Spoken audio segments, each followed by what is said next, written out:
तकरीबन आधी रात हो चुकी थी। मुझे बहुत तेज प्यास लगी थी और जग में पानी भी खत्म हो गया था। इसलिए मैं नीचे किचन से पानी लेने आई। नीचे सब तरफ अंधेरा पड़ा हुआ था।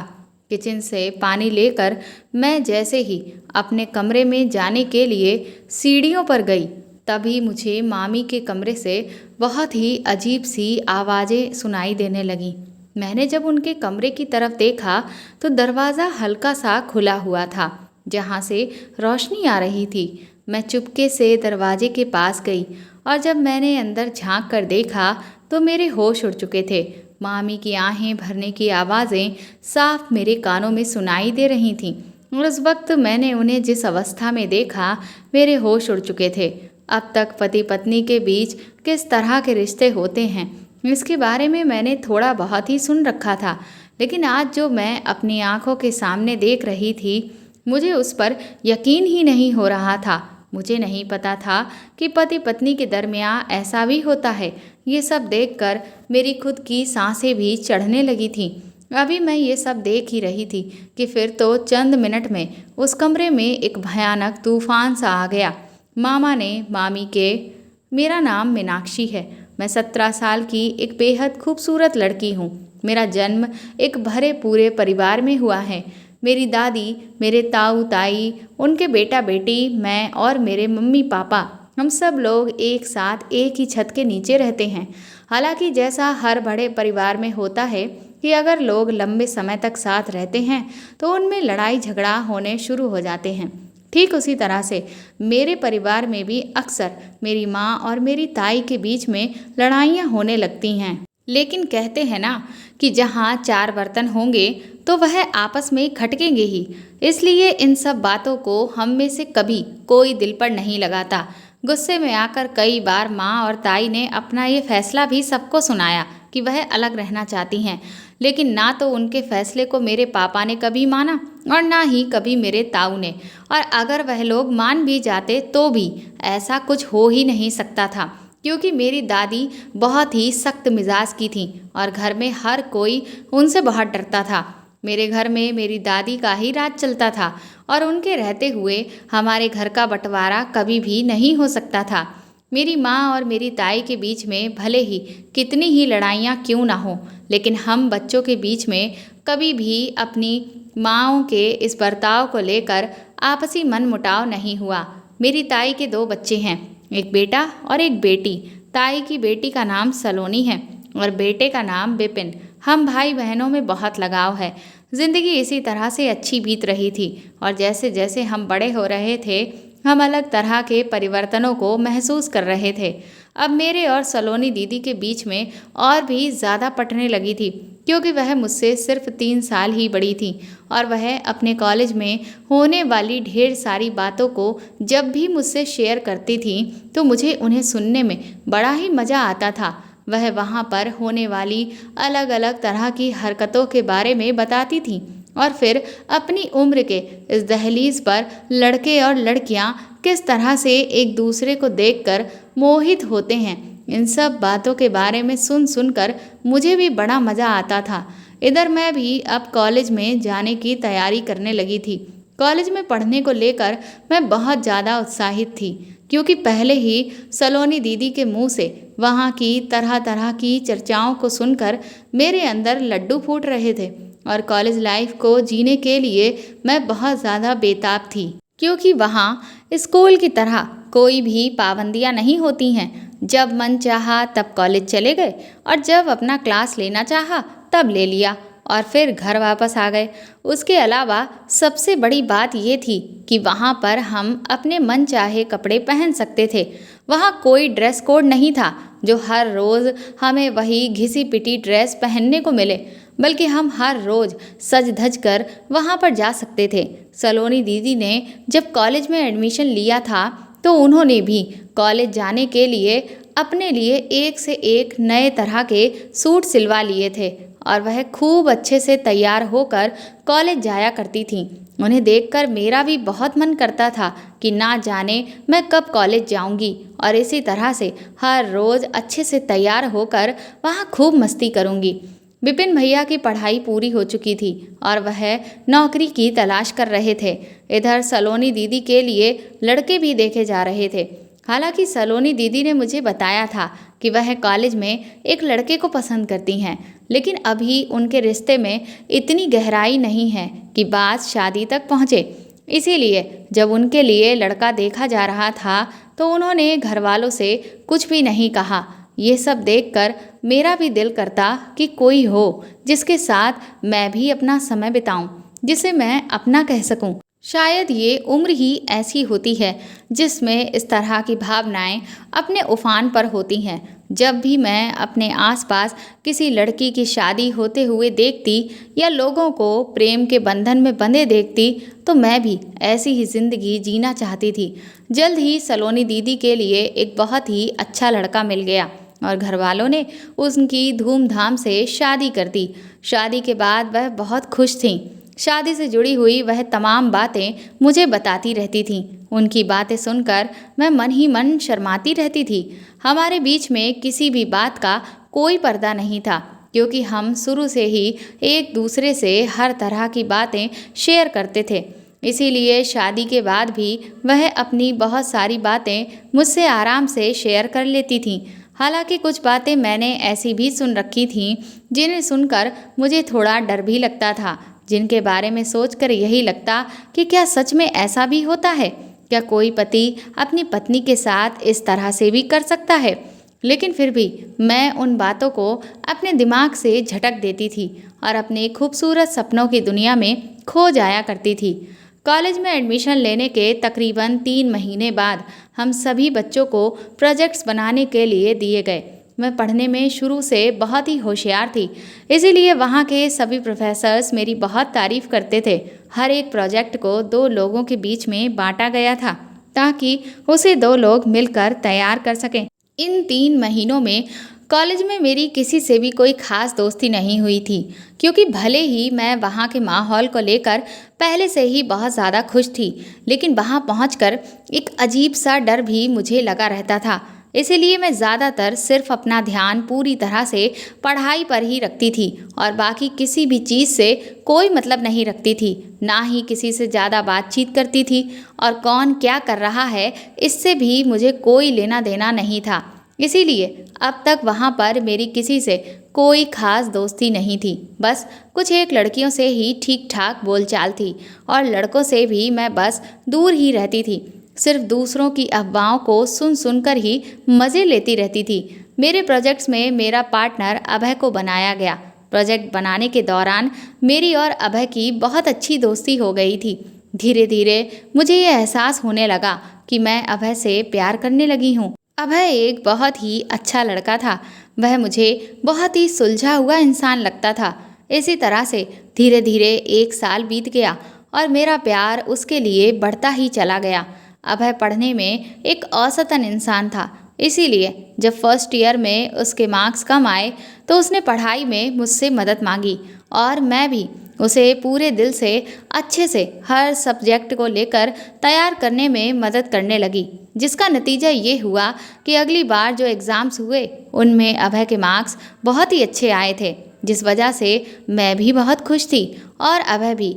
इसी बीच एक दिन मौका देखकर मैंने अपने प्यार का इजहार अभय से कर दिया, ये सोचकर कि कहीं ऐसा ना हो कि इस सब में बहुत देरी हो जाए, क्योंकि मेरे घर में कॉलेज की पढ़ाई कंप्लीट होते ही लड़कियों की शादी तय कर दी जाती थी और मेरे लिए जानना बहुत ज़रूरी था कि क्या जितना प्यार मैं उससे करती हूँ वो भी मुझसे उतना ही प्यार करता है, क्योंकि अब मैं अभय के साथ शादी के सपने देखने लगी थी और अगर उसके दिल की बात जाने बिना ही मैं उसकी ज़िंदगी से चली जाती तो मुझे पूरी ज़िंदगी अफसोस रहता।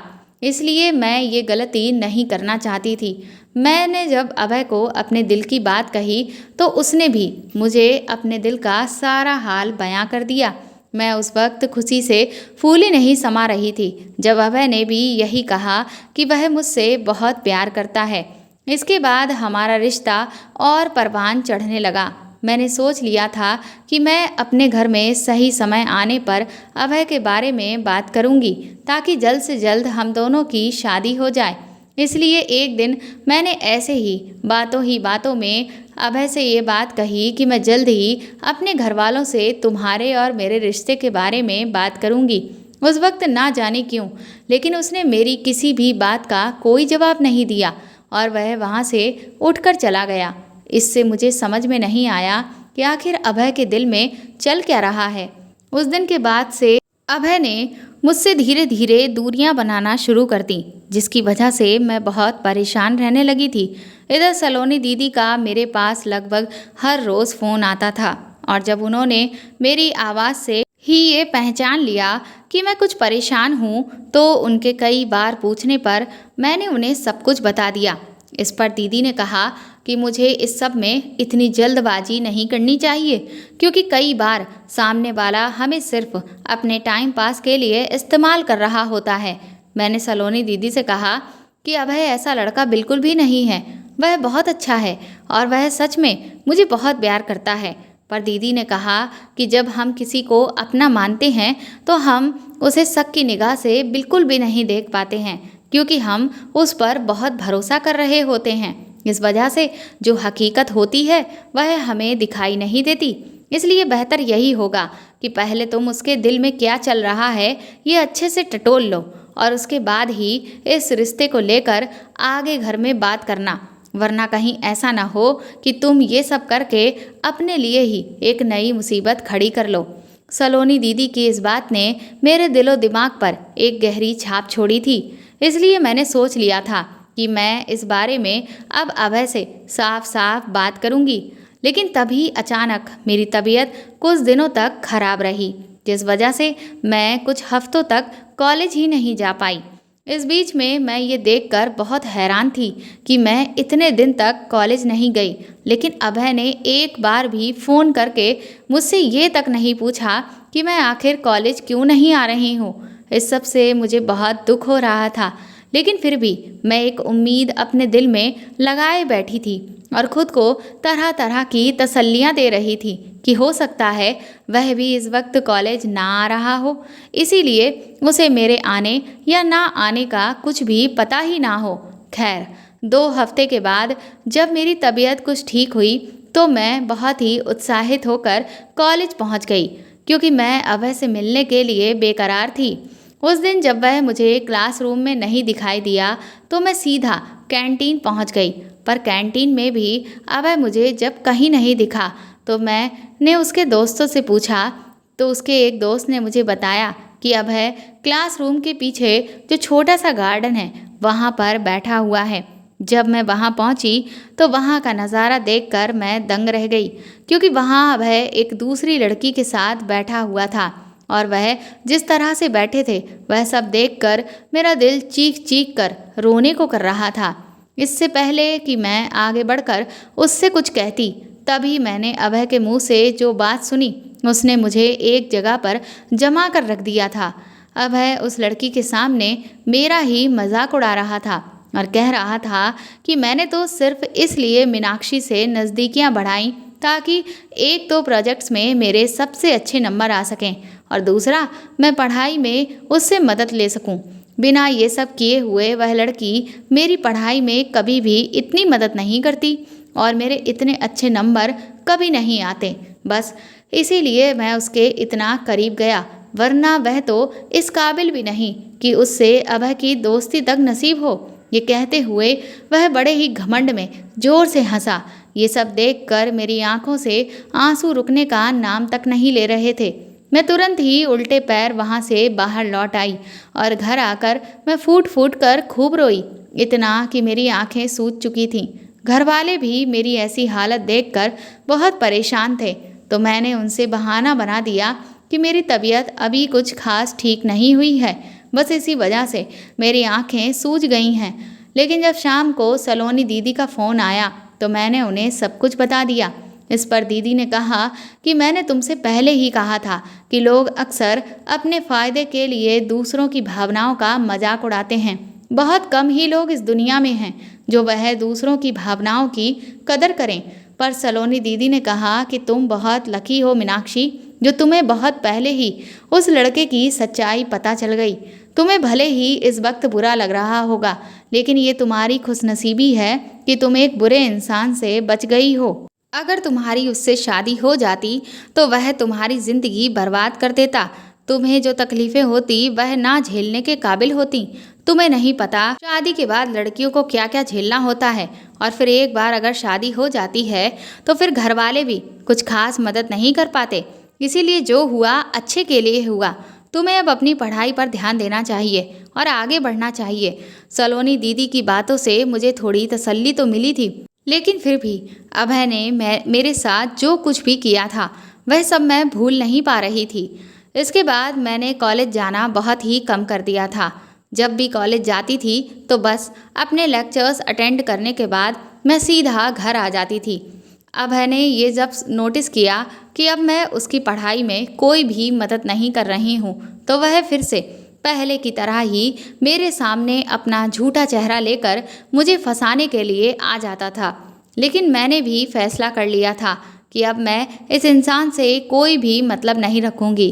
इधर कॉलेज के एग्ज़ाम जब ख़त्म हुए और छुट्टियां शुरू हुईं तो घर पर रह रहकर मैं बोर हो चुकी थी, क्योंकि खाली समय में मेरे दिमाग में वही सब बातें हद से ज़्यादा घूमती रहती थीं। इसीलिए जब मुझे कुछ भी नहीं सूझा तो मैंने माँ से ज़िद करने लगी कि मुझे कुछ दिनों के लिए मामा के घर जाना है। मम्मी मेरी इस जिद से पहले तो थोड़ा सा परेशान हुई कि अचानक मुझे मामा के घर जाने की क्या सूझ रही है, पर मैंने उनसे कहा कि मैं बहुत टाइम से कहीं बाहर नहीं गई हूँ और मेरा कुछ दिनों के लिए गांव में रहने का मन है, और अपने ननिहाल गए हुए तो मुझे सालों हो चुके हैं, इसीलिए मैं वहाँ जाना चाहती हूँ। खैर, मेरी इस जिद का असर ये हुआ कि मम्मी ने अगले ही दिन मामा से बात कर ली कि वह मुझे 2 दिन के बाद गांव भेज रही हैं और मामा मुझे बस अड्डे से लेने के लिए आ जाएं। इस बात पर मामा मम्मी से तरह तरह के सवाल जवाब करने लगे कि आखिर अचानक से मीनाक्षी यहाँ क्यों आ रही है, और भी न जाने कितने सवाल। इस पर मुझे भी थोड़ा अजीब लग रहा था और मम्मी को भी। वह कहने लगी कि उसकी छुट्टियाँ हो गई हैं और उसका मन है गांव में कुछ दिन बिताने का, बस इसीलिए वह आना चाहती है। लेकिन अगर तुम कहो तो मैं उसे नहीं भेजती हूँ। ये बात मम्मी ने थोड़ा सा खींचते हुए कही। इस पर शायद मामा समझ गए कि मम्मी को उनकी बातें पसंद नहीं आईं, तो मामा कहने लगे कि अरे तुम तो बुरा मान रही हो दीदी, मैं तो बस ऐसे ही पूछ रहा था। चलो ठीक है, मैं तुम्हारी भाभी को भी बता दूंगा कि मीनाक्षी आ रही है। 2 दिन के बाद ही मैं अपने मामा के घर पहुंच चुकी थी। मेरे मामा मामी की शादी को तकरीबन 7 से 8 साल हो चुके थे, लेकिन उनके कोई औलाद नहीं हुई थी, और नाना नानी का देहांत तो कुछ सालों पहले हो गया था। तब से वह दोनों अकेले ही जिंदगी गुजार रहे हैं। मैंने देखा कि मेरे आने से मेरी मामी बहुत खुश थीं। उन्होंने मेरे लिए बहुत सारी चीज़ें मेरी पसंद की ही पहले से ही बनाकर रखी हुई थीं। उनसे मिले हुए मुझे काफ़ी वक्त भी हो गया था। उन्होंने जिस तरह से मेरा स्वागत किया, मुझे प्यार से गले से लगाया, मेरे माथे को चूमा, इस सब से मुझे बहुत खुशी मिल रही थी। पहले तो मुझे मामा के घर आने में थोड़ा अजीब लग रहा था, क्योंकि मामा जिस तरह की बातें फ़ोन पर कर रहे थे उससे मुझे ऐसा लगा कि कहीं ऐसा तो नहीं कि मामी को मेरे यहाँ आने में कोई आपत्ति हो। लेकिन मामी के बर्ताव को देखकर मुझे कहीं से भी ऐसा नहीं लगा कि उन्हें मेरे आने से कोई परेशानी हुई है। पूरा दिन हम दोनों लोगों ने ढेर सारी बातें की। मुझे तो ऐसा लग रहा था कि जैसे हम दोनों न जाने कितने सालों पुरानी बिछड़ी हुई सहेलियां हैं, जो आज दिल खोलकर खूब बातें कर रहे हैं। इसके बाद जैसे ही शाम हुई तो मामी मेरे लिए खाना लेकर आ गईं। मैंने उनसे कहा कि मुझे देर से खाना खाने की आदत है। इस पर मामी कहने लगी, लेकिन मीनाक्षी, यहाँ पर तुम्हें जल्दी ही खाना खाना पड़ेगा और फिर अपने कमरे में जाना होगा। इसके बाद तुम सीधा सुबह ही अपने कमरे से बाहर निकलना, उससे पहले बाहर मत आना। मामी ने मुझे जो कमरा रहने के लिए दिया था वह सीढ़ियों से चढ़कर ऊपर की तरफ था। उनकी इस बात ने मुझे बहुत हैरान कर दिया। मैंने कहा कि भला आप ऐसा क्यों कह रही हैं? मैंने तो सोचा था कि हम तीनों साथ में बैठकर ही खाना खाएंगे और उसके बाद शाम को खेतों की तरफ घूमने के लिए जाएंगे। इस बात पर मामी कहने लगी कि अरे नहीं मीनाक्षी, ऐसा तो भूल कर भी मत सोचना। तुम्हें नहीं पता कि इससे कितनी बड़ी अनहोनी हो जाएगी। मैंने कहा कि आखिर किस बात की अनहोनी? आप कहना क्या चाहती हैं? साफ साफ कहिए। उसके बाद मेरी मामी ने मुझे जो बात बताई उससे तो मेरे रोंगटे ही खड़े हो गए। मामी कहने लगी कि दरअसल यहाँ पर एक चुड़ैल का साया घूम रहा है जो तुम्हारे जैसी कुंवारी लड़कियों को अपने वश में करके उनसे अपनी मन मर्जी करवाती है। वह हर वक्त बस तुम्हारे जैसी कम उम्र की लड़कियों को ही तलाश करती रहती है।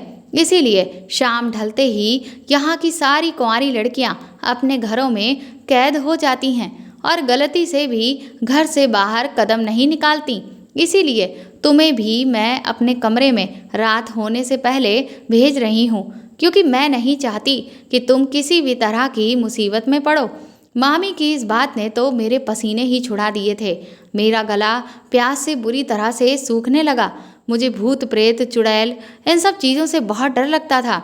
मैं मन ही मन सोचने लगी कि कहाँ तो मैं गांव में मौज मस्ती करने के लिए आई थी और कहाँ मामी ने मुझे ऐसी बात बता दी कि अब तो मुझे यहाँ आने पर अफसोस सा होने लगा था। मेरे डर को मामी ने भांप लिया। वह मेरे सर पर हाथ फेरते हुए कहने लगी कि तुम्हें डरने की ज़रूरत नहीं है मीनाक्षी, बस थोड़ी सावधानी बरतनी है। शाम ढलने से पहले ही तुम्हें अपने कमरे में चले जाना है और बस सीधा सुबह को ही कमरे से बाहर निकलना है। चाहे फिर कुछ भी हो जाए, लेकिन तुम अपने कमरे से बाहर मत आना। इसके बाद मैंने फटाफट से खाना खाया और अपने कमरे में ऊपर चली गई। कुछ देर तो मैं कमरे में यहाँ वहाँ टहलती रही, लेकिन मुझे अजीब सी घुटन सी हो रही थी। तभी मेरी नज़र मेरे कमरे में लगी हुई एक खिड़की पर पड़ी। मैं जब उस खिड़की को खोलकर देखा तो सामने कोई भी मकान नहीं बना हुआ था। वहाँ सिर्फ दूर दूर तक खुला मैदान ही दिख रहा था, जहाँ पर कुछ एक पेड़ भी खड़े हुए दिखाई दे रहे थे। शाम के वक्त तो ये नज़ारा काफ़ी मनमोह रहा था, लेकिन जैसे जैसे रात बढ़ने लगी और घना अंधेरा छाने लगा, वैसे वैसे वह नज़ारा डरावना होने लगा और मेरे अंदर एक अजीब सी दहशत समाने लगी थी। डर के मारे मैंने उस खिड़की को तुरंत ही बंद कर दिया, क्योंकि अगर वह खिड़की खुली रहती तो शायद ही है जो मुझे एक पल के लिए भी नींद आती। मामी की वह सारी बातें मेरे दिमाग में बार बार घूम रही थीं। मुझे कुछ भी समझ में नहीं आ रहा था, इसलिए मैंने तुरंत ही सलोनी दीदी को फ़ोन लगा दिया और उन्हें फ़ोन करके इस बारे में सब कुछ बता दिया। मेरी बात सुनकर सलोनी दीदी ज़ोर ज़ोर से हंसने लगी। कहने लगी, तुम भी बिल्कुल पागल हो मीनाक्षी। आज के टाइम पर भी तुम इस तरह की अंधविश्वास भरी बातों पर विश्वास करती हो। भूत चुड़ैल कुछ भी नहीं होता है, ये सब हमारे मन का वहम होता है और गांव में तो अक्सर लोग इस तरह की बातों पर आंखें मूंद कर विश्वास कर लेते हैं। कोई भी अगर ऐसी वैसी चीज़ दिख जाती है तो बस सीधा उसे भूत चुड़ैल ही साबित कर देते हैं। लेकिन तुम तो पढ़ी लिखी हो, कम से कम तुम तो इन सब बातों में विश्वास मत करो। मुझे सलोनी दीदी की बात कुछ ठीक लगी। मैंने कहा कि शायद आप ठीक कह रही हो। मामी ने मुझसे जो कुछ कहा उसका असर मेरे दिमाग पर इतना ज़्यादा हुआ था कि मेरे सोचने समझने की क्षमता ही जैसे खत्म हो गई थी और एक अजीब सा डर मेरे दिल और दिमाग पर छाने लगा था, जिसकी वजह से मुझे हर चीज़ में डर ही लग रहा था। लेकिन आपकी बात सुनकर मुझे लग रहा है कि शायद इस सब में कोई भी सच्चाई नहीं है, इसीलिए मुझे बहुत ज़्यादा डरने की ज़रूरत नहीं है। इसके बाद मैंने फ़ोन रख दिया। मैंने सोचा कि मैं बेकार ही इतना परेशान हो रही थी, मुझे इन सब बातों पर ध्यान नहीं देना है। लेकिन अगर मामी ने मुझे रात को कमरे से बाहर निकलने को मना किया है तो मैं बाहर नहीं निकलूँगी, क्योंकि अगर मैंने उनकी बात नहीं मानी तो फिर वह ना जाने मेरे बारे में क्या सोचेंगी कि मैं बड़ों की बात नहीं मानती हूँ। इसके बाद मैं चुपचाप लेटकर सो गई। करीब आधी रात के वक्त अचानक ही मुझे एक अजीब सी आवाज़ सुनाई दी, जिससे तुरंत ही मेरी आँख खुल गई। उस आवाज़ ने मुझे बुरी तरह से डरा कर रख दिया। वह आवाज़ किधर से आ रही थी पहले तो मुझे समझ ही नहीं आया। फिर मुझे लगा कि शायद वह आवाज़ मेरे दरवाजे से बाहर की तरफ से आ रही है। इस सब ने मुझे बुरी तरह से डरा दिया। मेरी जरा भी हिम्मत नहीं हुई कि मैं उठकर देखूं कि आखिर ये सारा माजरा क्या है।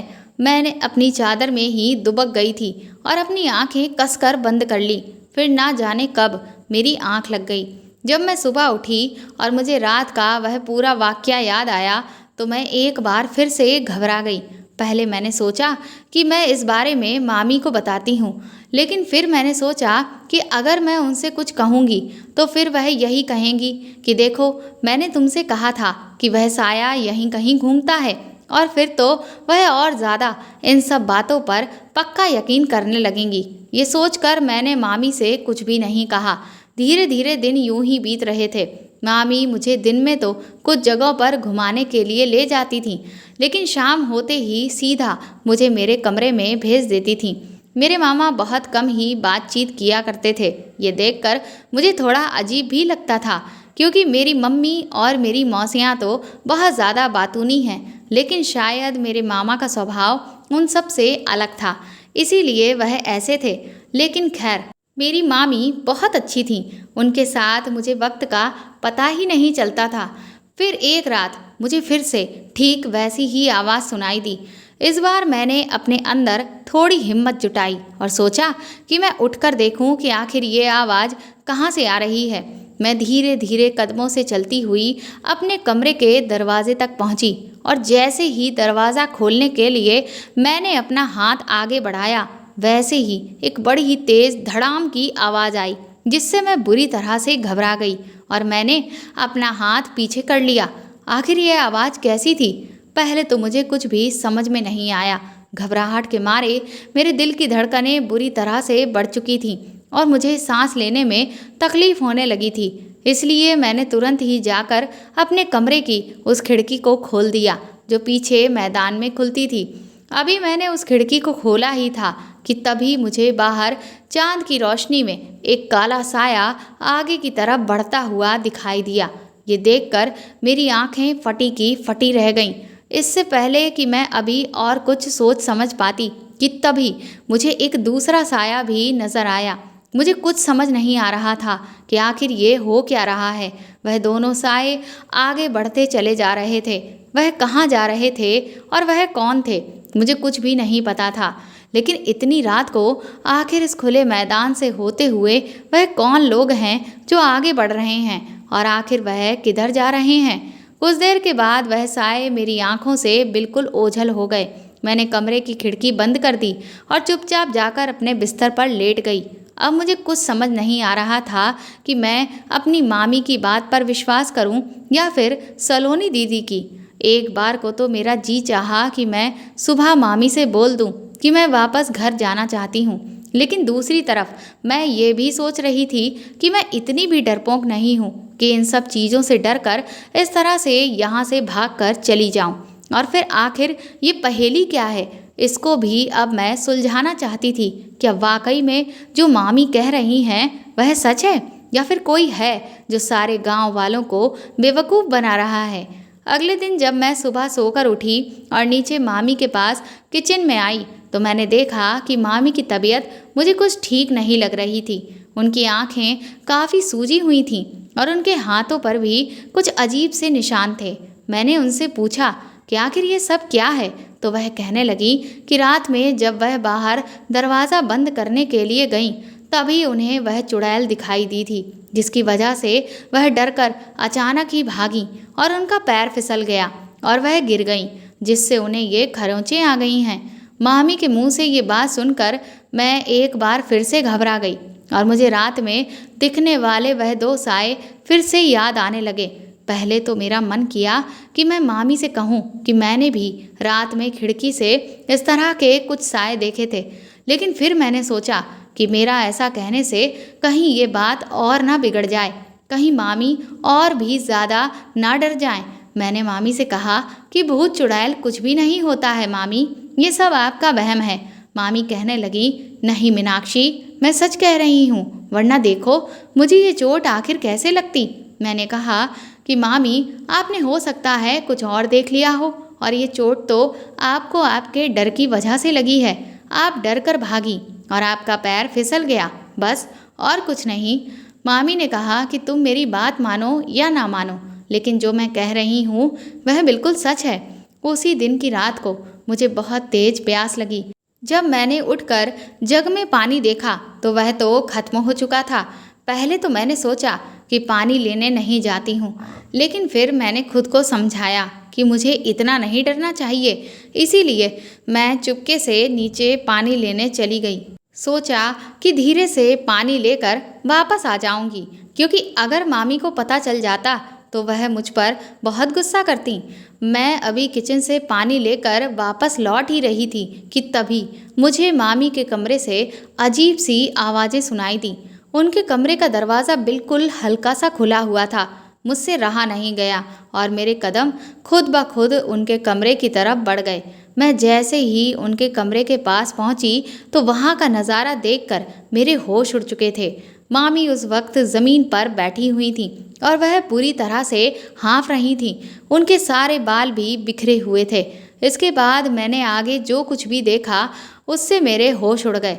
मामा मामी के साथ जो व्यवहार कर रहे थे उसे देखकर मुझे रोना आ गया। मैंने लोगों के शादीशुदा जीवन के बारे में बहुत कुछ सुना था, लेकिन मुझे ये नहीं पता था कि शादी के बाद क्या कई महिलाओं के साथ ऐसा भी होता है, और मेरे मामा मामी के साथ आखिर ऐसा कैसे कर सकते हैं। मुझे तो अभी भी यकीन नहीं हो रहा था। मैं वह सब और ज़्यादा नहीं देख सकती थी, इसीलिए तुरंत ही भागकर मैं अपने कमरे में चली आई। अगले दिन मैं बहुत ज़्यादा बेचैन थी और इसीलिए मैं मामी से बात भी नहीं कर रही थी। इस पर मामी मुझसे बार बार पूछ भी रही थी कि आज मैं इतना खामोश क्यों हूँ, लेकिन मैंने तबीयत ठीक ना होने का बहाना बना दिया। पर यह बात मेरे दिल में बार बार चुभ रही थी। जब सलोनी दीदी का मेरे पास फ़ोन आया तो मैंने उन्हें सब कुछ बता दिया, लेकिन मैंने उन्हें मना कर दिया कि वह मम्मी से इस बारे में कुछ भी ना कहें, क्योंकि अपने भाई के बारे में ये सब शायद वह ना सुन पाएँ कि उनका भाई एक ऐसा इंसान है। अब मुझे अंदर ही अंदर मामा से नफ़रत सी होने लगी थी और उन पर बहुत गुस्सा आने लगा था, लेकिन मुझे समझ नहीं आ रहा था कि आखिर वह मामी के साथ इस तरह का व्यवहार क्यों कर रहे हैं। 2-3 दिन तक मैं बहुत ज़्यादा बेचैन रही, क्योंकि मैं मामी को इस सब से बचाना चाहती थी, लेकिन मुझे कोई भी रास्ता समझ में नहीं आ रहा था। मामी की हालत मैं दिन ब दिन ठीक नहीं देख रही थी। मुझे उनके शरीर पर तरह तरह के निशान दिखते तो बहुत बुरा लगता, और मैं जब भी उनसे उनकी चोटों के बारे में पूछती तो बस वह उसी चुड़ैल का नाम लेकर बहाना बना देती। ये सब सुन सुनकर मैं पक चुकी थी।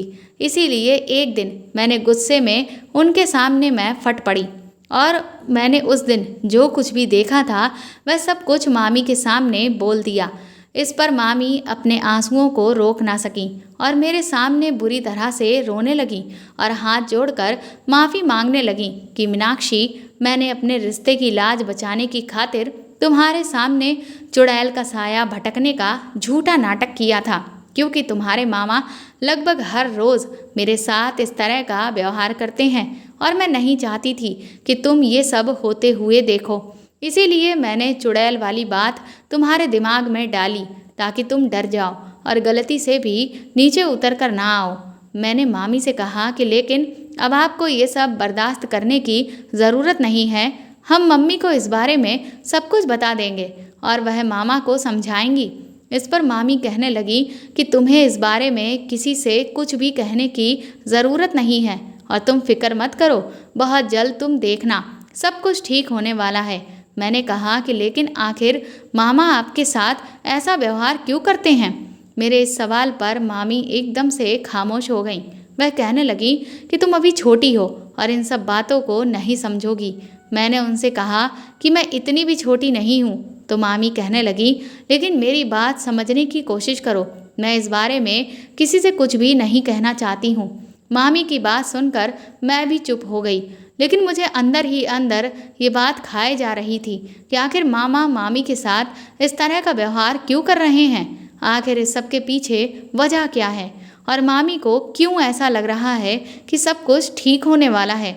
आखिर ऐसा क्या होने वाला है। यहाँ पर जो भी चीज़ें हो रही थीं उन सब के बारे में मैं सलोनी दीदी को सब कुछ बताती रहती थी। क्योंकि मैं अपने दिल पर इतना बड़ा बोझ लेकर नहीं जी सकती थी।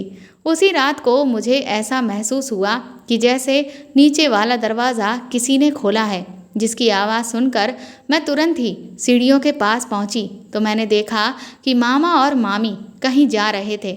मैं ये देखकर हैरान हो गई कि आखिर इतनी रात को ये लोग कहाँ जा रहे हैं। मुझसे रहा नहीं गया और मैंने दुपट्टे से खुद को अच्छे से ढक लिया और चुपचाप उनका मैं पीछा करने लगी। वह लोग उसी मैदान की तरफ से जा रहे थे जो मुझे मेरे कमरे की खिड़की से दिखाई देता था। अब मुझे समझ आने लगा कि उस दिन मैंने जो 2 साए देखे थे वह और कोई नहीं बल्कि मेरे मामा मामी के ही थे। काफ़ी दूर तक मैं चोरी छुपे उन लोगों के पीछे दूर से ही चलती रही। अच्छी बात ये थी कि उन दोनों लोगों में से किसी ने भी एक बार भी पीछे पलटकर नहीं देखा था। इसके बाद जब वह मैदान खत्म हुआ तो एक बहुत ही घना जंगल शुरू हो गया था। वहां पहुंचकर मुझे बहुत डर लगने लगा, लेकिन मुझे ये जानना भी था कि आखिर वह लोग इतनी रात में कहाँ जा रहे हैं और वह क्या करने वाले हैं। मुझे डर सताने लगा कि कहीं मेरे मामा मेरी मामी के साथ कुछ कर तो नहीं देंगे। मैं अपनी मामी को कुछ भी नहीं होने दे सकती थी, इसीलिए हद से ज़्यादा डरने के बावजूद भी मैं हिम्मत करके उनके पीछे चलती रही। जंगल के अंदर कुछ दूर आगे बढ़ने पर मैं एक जगह पर पहुंची जहां पर कुछ गुफानुमा आकृतियां सी बनी हुई थीं और आसपास थोड़ी बहुत मशालें जल रही थीं। मेरे मामा वहां पर बाहर ही बैठ गए और मामी चुपचाप उस गुफा के अंदर चली गई। आखिर ये सब हो क्या रहा था, मुझे कुछ भी समझ में नहीं आया। मैं भी ये जानना चाहती थी कि आखिर अंदर गुफा में क्या हो रहा है, लेकिन बाहर मामा बैठे हुए थे, इसलिए मैं गुफा के अंदर नहीं जा सकती थी। अब मैं गुफा में झांकने का कोई और रास्ता यहाँ वहाँ खोजने लगी। जब मैं पीछे के हिस्से में पहुँची तो वहाँ पर मुझे एक खुली जगह दिखाई दी जहाँ से अंदर साफ देखा जा सकता था। पहले तो मैंने वहाँ पर एक बाबा को बैठे हुए देखा और उसके सामने मामी चुपचाप हाथ जोड़कर बैठी हुई थी। इसके बाद उस बाबा ने मेरी मामी को एक लड्डू खिला दिया और उस लड्डू को खाते ही मामी तुरंत ही वहीं पर बेहोश होकर गिर पड़ी। ये देखकर मैं दंग रह गई थी और मुझे डर लगने लगा कि आखिर अब आगे क्या होने वाला है कि तभी 3 आदमी और उस गुफा में न जाने किधर से आ गए और फिर उन्होंने जो हरकत करनी शुरू की उससे मेरे होश उड़ चुके थे। मेरी मामी की इज्जत इस वक्त खतरे में थी और मैं उनके साथ कुछ भी गलत होते हुए नहीं देख सकती थी, इसलिए उस वक्त मुझे कुछ भी नहीं सूझा और मैं बिना ये सोचे समझे कि मैं अकेली उन चारों का मुकाबला कैसे कर पाऊंगी उस गुफा के अंदर कूद गई और उन पर पास ही पड़े हुए एक डंडे से मैंने वार करना शुरू किया। लेकिन वह 4 थे, इसीलिए मैं उनके आगे ज़्यादा देर तक टिक ना सकी। वह मुझे वहाँ देखकर बहुत खुश होने लगे क्योंकि अब तो उन्हें एक नहीं बल्कि 2-2 से उनके इरादों को मैं पहले ही भांप चुकी थी। मैंने जैसे ही चिल्लाकर मामा को बुलाने की कोशिश की तभी उनमें से एक ने मेरे मुंह पर कस के हाथ रख दिया और फिर मेरे और मामी के साथ वह होने वाला था जिससे हम दोनों की ज़िंदगी पूरी तरह से तबाह हो जाती। मेरी आंखों से आंसू रुकने का नाम नहीं ले रहे थे। मैं लाख चिल्लाने की कोशिश कर रही थी लेकिन मेरे मुंह से जरा सी भी आवाज़ नहीं निकल पा रही थी। मुझे समझ नहीं आ रहा था कि अब मैं क्या करूं। अब सिवाय भगवान के मुझे और कोई भी नज़र नहीं आ रहा था, इसलिए मैंने तुरंत ही अपनी आंखों को बंद किया और ऊपर वाले को याद करने लगी। लेकिन जैसे जैसे वह लोग अपनी कारस्तानी में आगे बढ़ रहे थे मुझे ऐसा लग रहा था कि जैसे मेरी जान निकलने ही वाली है। लेकिन तभी एक चमत्कार हुआ। हमारी जिंदगियां खराब होने से पहले ही किसी ने वहां पर आकर उन लोगों को बहुत ज़ोर से पीटा। जब मैंने आँख खोलकर सामने देखा तो मेरे होश उड़ चुके थे क्योंकि मेरे सामने मेरी मम्मी, पापा, विपिन भैया, मामा जी और पुलिस खड़ी हुई थी। वह सब वहाँ अचानक कैसे आ गए मुझे कुछ भी समझ में नहीं आ रहा था। खैर, पुलिस ने तुरंत ही उन चारों आदमियों को गिरफ्तार कर लिया और उसके बाद हम सभी वापस घर लौट आए। मामी अभी भी बेहोश थीं। मम्मी बार बार उनके चेहरे पर पानी के छींटे मारकर उन्हें होश में लाने की कोशिश कर रही थीं।